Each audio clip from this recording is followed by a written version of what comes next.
In a bid to solve the problem of daily meals, Zomato's former CMO Alok Jain and F&B entrepreneur Abhimanyu Maheshwari came together to launch Yumist. The company works on an inventory-led model and hires chefs who prepare food at a centralized kitchen. It offers options such as rajma rice, chicken rice and aloo parantha among others.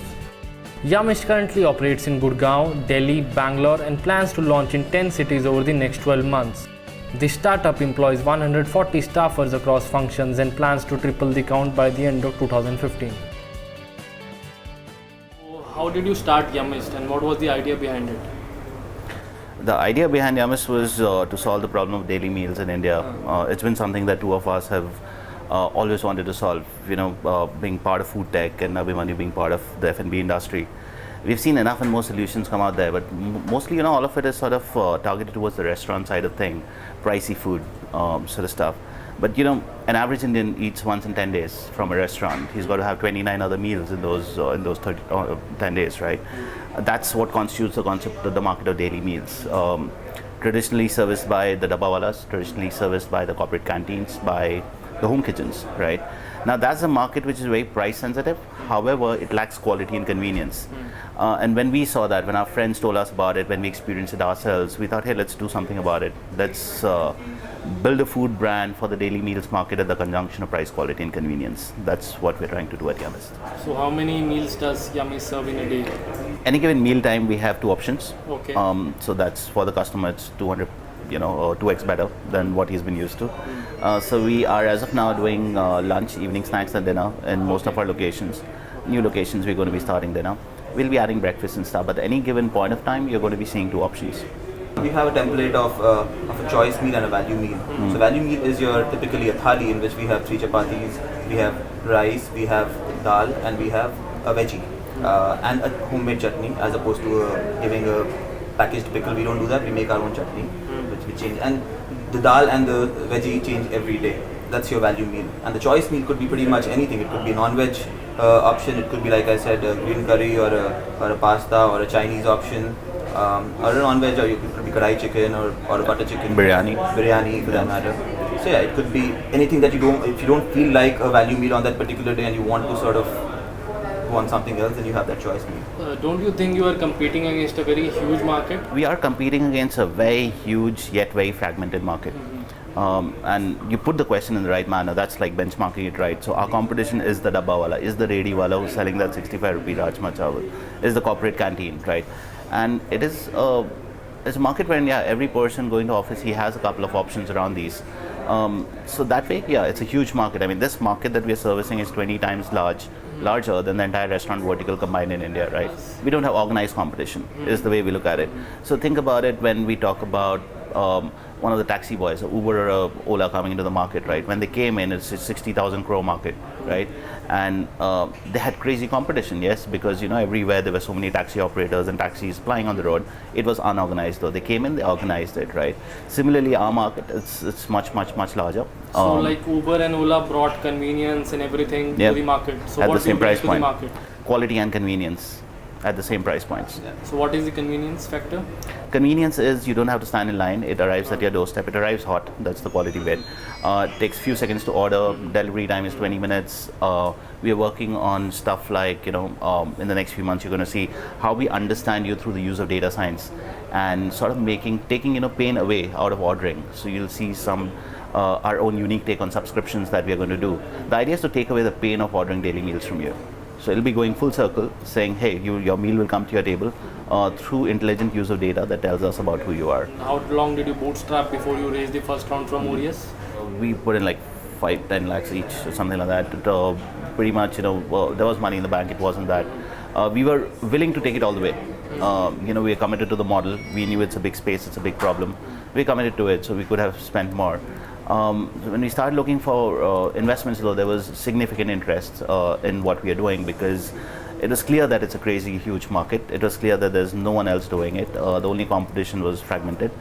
So, long story short, we chose who we chose because the visions align. So, to the entrepreneurs out there, it's very important not just to go out and get dumb money. It's important for you to, have your visions aligned with the investor you're getting the funds in from.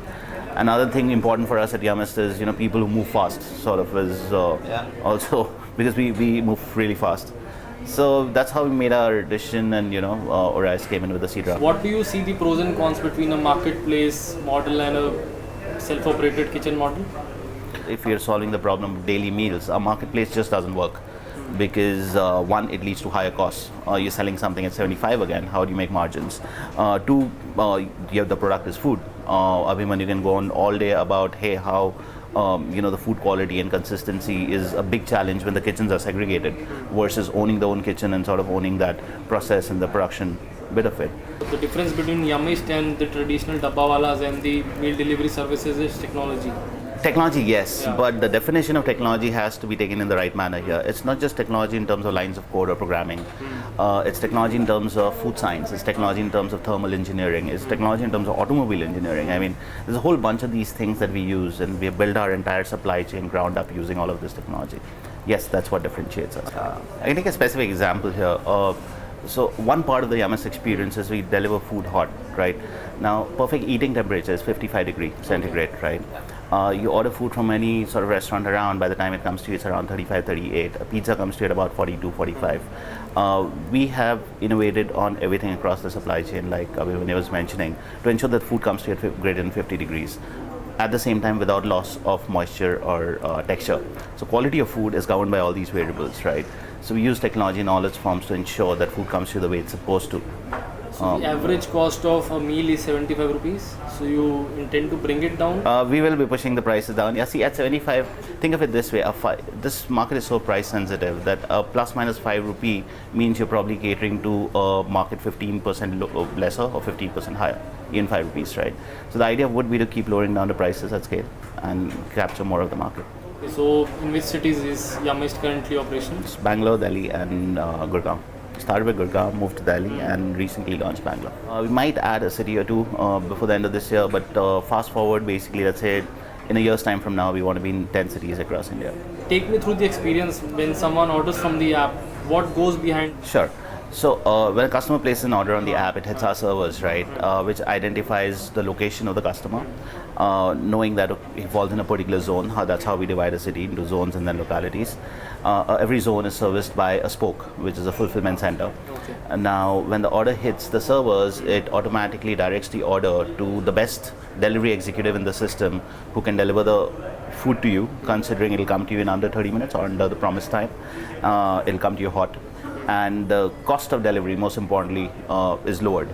That's the job of the algorithms running on the server. So every delivery executive has an app called Yumist 20, which is a custom-made logistics app. So it hits that app. He gets his job saying, okay, this is what you got to deliver. This is who you have to deliver it to. The food gets picked up from the fulfillment centers and gets delivered to the customer. Do you have any third party doing the logistics for you? We own the logistics because no one else has these kind of specialized logistics to, like temperature, we said, right? I mean, this is food we are dealing with, and it's very, very rigorous sort of framework within which we have to operate, and that's why we cannot outsource this. Of course, this sharing of profits bit is one, and the other is, of course, food has to be handled in a particular way, and no general delivery sort of company could probably replicate what we are. How do you manage the logistics cycle? How do we manage the logistics? Yeah. See, it's all automated for us. There's no manual intervention happening everywhere. Orders come in. The code decides who it goes to. It automatically goes to the delivery executive. He could be on the streets anywhere. He pretty much follows directions, navigation. That's how he's been trained. He follows audio navigation to reach the customer, even if he doesn't know a locality. And the order gets serviced to the customer at the right temperature, again, and at the right sort of texture and moisture levels. Now, back to your question on why can't we outsource it? Because traditional delivery, the people who come in and buy B2B hyperlocal or the restaurant delivery players, they have not built an infrastructure to service hot meals the way we do. Let's take a simple example, a standard delivery bag, if you pick from the market that everyone uses, it leads to like a 7-degree temperature loss every 10 minutes. Okay. That means food is going to come to you by the end of it at 40, right? That's not the experience we want to give. What about the hiring part? How many people do you currently employ? Including field force, we have 140 people right now. That's across Bangalore, NCR. The HQ itself over here is about 22 people. Then there's kitchen staff, and then rest on the delivery side of it. Ours is a people-intensive business, so as we expand across localities, across zones, we have to add more people. By the end of the year, this would clearly triple in size, the team. So what are the new things we'll see at Yumist in the coming times? So we're working on quite a few things on the product side as well as the kitchen side of things. So starting from the food bit, we're evolving, we're getting into a new kitchen. It's going to be state of the art, wherein the idea would be that, hey, how do we better the quality and keep lowering the costs, right? So using of technology again in food production to packaging to everything. Coming back to traditional, the technology side of things on the product, what the customer sees. We are going to be across platforms. We are right now an Android app. We're rolling out iOS next week. We're rolling out a website where you can order from.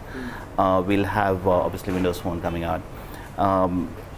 We'll be using a lot of data science to come with features in the app. Wherein the idea would be this: that we think of product as on a reverse note. So wherein most e-commerce or other boys think about how do you increase the time a person spends on the app or the website, we think the other way around. Why are you spending 15 seconds on the app? Our target is to take it to 0 seconds. You shouldn't even have to open the app to place an order. So these are different sort of things that we're working on. One of the major things on the product side is that we see the mobile getting very crowded. I talk to a customer, look at his food folder, that 8 apps, 10 apps, 12 apps in that, right? That is going to shrink as time comes in. The idea is to be either be that 1 out of 2 that's going to either exist on the mobile or go out of the mobile completely. And considering the market we are in, we would be capable to do that. So what advice do you have for the young entrepreneurs who are watching this?